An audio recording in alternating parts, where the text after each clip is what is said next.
Praise the Lord, hallelujah. Zion வேதாகம ஆய்விற்கு அன்போடு கூட இயேசு கிறிஸ்துவின் நாமத்தில் உங்களை வரவேற்கிறேன். இன்றைய தினத்திலும் ஆதியாகம புஸ்தகம் அதிகாரங்கள் 17 முதல் 20 அதிகாரங்களில் உள்ள வசனங்களை தியானிக்க சர்வ வளமுள்ள தேவன் தாமே நமக்கு கிருபை பாராட்டுவாராக. 17வது அதிகாரத்திலே ஆபிரகாம் இப்பொழுது 99 வயதுள்ள மனிதனாய் அங்கு சாராய் குழந்தைகளை பெற்றெடுக்கும் வயதை தாண்டி பல வருடங்கள் கடந்து விட்டதையும் நாம் அறிகிறோம். இஸ்மவேல் பிறந்து 13 ஆண்டுகள் கடந்த பின் தேவன் ஆபிரகாமுக்கு வாக்குத்தத்தம் செய்து 24 ஆண்டுகள் கடந்த பின் தேவன் ஆபிரகாமுக்கு ஒரு செய்தியுடன் ஒரு கோரிக்கையுடனும் தரிசனமாகிறதை பார்க்கிறோம். தேவன் தம்மை சர்வ வல்லமையுள்ள தேவன் என்று அறிமுகப்படுத்துகிறார். எபிரேய மொழியிலே எல்ஷடாய் என்று அழைக்கப்படுகிறது. இதன் பொருள் தேவனால் எல்லாவற்றையும் செய்து முடிக்க முடியும். அவரால் கூடாத காரியம் ஒன்றுமில்லை.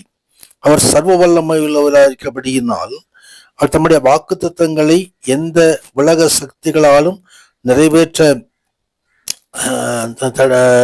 எந்த உலக சக்திகளாலும் தடுக்க முடியாதபடிக்கு அவர் தமது வார்த்தையை நிறைவேற்றுவார், வாக்குத்தத்தங்களை நிறைவேற்றுவார். கர்த்தருடைய பரிசுத்த நாமத்திற்கு மகிமை உண்டாவதாக. ஆம், அந்த தேவன் வாக்குத்தத்தங்களின் தேவன். கர்த்தருடைய பரிசுத்த நாமத்திற்கு மகிமை உண்டாவதாக. அங்கே ஆபிரகாமோடு தேவனாய் கர்த்தர் உடன்படிக்கை செய்கிறதையும் பார்க்கிறோம். கர்த்தருடைய பரிசுத்த நாமத்திற்கு மகிமை உண்டாவதாக. ஆபிரகாம் என்ற பெயரை ஆபிரகாம் என்று மாற்றி ஆண்டவராகிய தேவன் ஆபிரகாமோடு செய்த உடன்படிக்கை அந்த சந்ததியாருக்கும் உரியது. கர்த்தருடைய பரிசுத்த நாமத்திற்கு மகிமை உண்டாவதாக. அங்கே எனக்கும் உங்களுக்கும் உனக்கு பின்வரும் சந்ததிக்கும் நடுவே உண்டாகிறதும் நீங்கள் கைக்கொள்ள வேண்டியதுமான என் உடன்படிக்கை என்னவென்றால், உங்களுக்குள் பிறக்கும் சகல ஆண்களுக்கும் விருத்த சேதனம் செய்யப்பட வேண்டும் என்பதை ஆண்டவர் அங்கு உடன்படிக்கையாக கொடுக்கிறதை குறித்து பார்க்கிறோம். புதிய ஏற்பாட்டிலே அப்போஸ்தலர் இருதயத்திலே உள்ள விருத்த சேதனத்தை நமக்கு சொல்லுகிறார். கர்த்தருடைய மகிமை உண்டாவது. இதயத்தில் உள்ள அசுசியான கிரியைகள் எல்லாம் நீக்கப்பட்டு அது பரிசுத்தமாய் இருக்க வேண்டும். கர்த்தர் இருதயத்தை நோக்கி பார்க்கிறவர். தொடர்ந்து 18வது அதிகாரத்திலே 3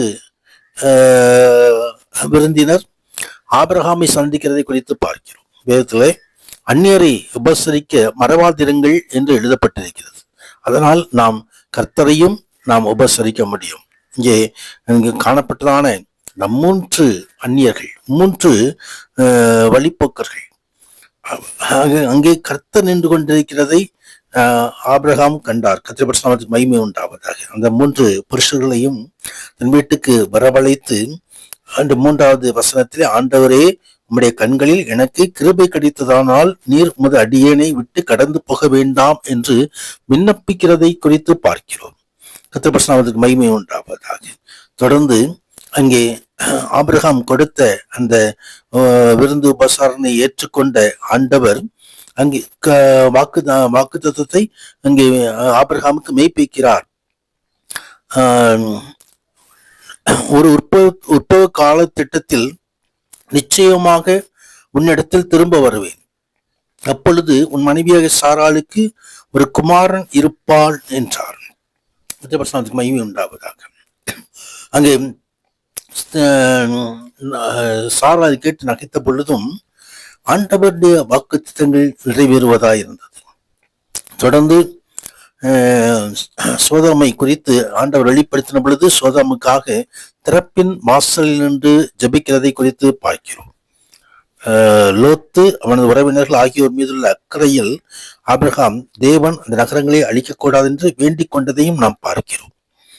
எங்கே அக்கிரமங்கள், எங்கே பாவங்கள் தலைவிரித்து ஆடுகிறதோ எல்லையை மீறி போகிறதோ அங்கெல்லாம் தேவ கோபாக்கினை வந்துபடுகிறது. அப்படித்தான் இங்கே சோதோம் கொமோராவுக்கு அங்கே தேவ கோபாக்கினை வெளிப்படுவதை குறித்து பார்க்கிறோம். 19வது அதிகாரத்திலே சோதோம் கொமோரா அழிக்கப்படுகிறதை குறித்து பார்க்கிறோம். அங்கிருந்ததான மனுஷர்களுடைய அக்கிரமான காரியங்கள், அங்கே வந்ததான தூதர்கள் அங்கே லோத்துவையும் குடும்பத்தாரையும் அவர் காப்பாற்றி அங்கே அந்த பட்டணம் முழுவதும் அங்கு அழிக்கப்படுகிற காரியங்களை குறித்து நாம் பார்க்கிற முடியும். கர்த்தருக்கு மகிமை உண்டாவதாக. லோத்தும் குமார்த்திகளும் காணப்பட்டார்கள். பின்னிட்டு பார்க்காமல் ஓடிப்போய் என்று சொன்னால் அங்கே லோத்துவின் மனைவி பின்னிட்டு பார்த்து உப்பு நாய் மாறி போனாள். லோத்துவும் மனைவியும் சோவார் என்ற ஊரிலே போய் அங்கே தஞ்சம் அடைந்து அங்கே தங்கியிருந்தார்கள் என்பதை குறித்து பார்க்கிறோம். கர்த்தருக்கு மகிமை. கடைசி நாட்களில் வாழ்கின்ற நாமும் கூட பாவங்கள், அக்கிரம செயல்கள் உலகமெங்கும் பெருகி வரும்போது தேவ கோபாக்கினை கடந்து வரும் பொழுது தேவன் நம்மையும் குடும்பத்தையும் காப்பாற்ற போதுமான தேவனாக இருக்கிறார். ஜலப்பிரளயத்திலிருந்து நோவாவை காப்பாற்றினவர். இங்கே சோதோம் கொமோரா அழிவின் போது லோத்து தன் உள்ளத்திலே இந்த மனிதர் செய்த பாவங்களை கண்டு வருத்தப்பட்டு அவன் நீதிமானா இருந்தான் என்று சொல்லி வேதம் தெரிவிக்கிறது. இந்த லோத்துவை ஆண்டவர் காப்பாற்றினார். அதை தேவன் நம்மையும் காப்பாற்றுவார். 20வது அதிகாரத்திலே ஆபிரகாம் அங்கே தென் தேசத்துக்கு பிரயாணம் பண்ணி காதேசுக்கும் சூருக்கும் நடுவே கோராரிலே தங்கினான் என்று எழுதப்பட்டது. கோராருக்கு ராஜாவாக அபிமெலேக்கு இருந்தார். அபிமெலேக்கின் ஆபிரகாமுடைய மனைவியை எடுத்துக்கொண்டு போகும்போது கர்த்தர் கண்டித்து மனைவியை திரும்ப கொண்டு வரும்படி கிருபை செய்கிறார். ஆபிரகாம் வேண்டிக் கொண்ட பொழுது கர்த்தர் கற்பத்தை அடைத்து வைத்திருந்ததான அபிமெலேக்கு அவனுடைய மனைவி வீட்டுக்கு வேலைக்காரர்கள் எல்லோரையும் ஆண்டவர் குணமாக்கினார். ஆனால் கர்த்தருடைய கிருபை பெரிதாக இருக்கிறது. கர்த்தருக்கு மகிமை உண்டாகும். அந்த தேவனை அந்த கிருபையை நாமும் பெற்றுக்கொள்வோம். ஆபிரகாமை போல திறப்பின் வாசலில் நிற்போம். கர்த்தர் தாமே நம்மையும் குடும்பத்தையும் ஆசீர்வதித்து அவர் காக்கிற தேவனாக இருக்கிறார். தேவனுடைய அடைக்காலத்திலே நம்ம ஒப்பு கொடுப்போம். உன்னதரான தேவன் மகிமையான ஆசீர்வாதங்களை அருளி செய்வாராக. பரிசுத்த நாமத்துக்கு மகிமை உண்டாவதாக. ஆமேன், ஆமேன்.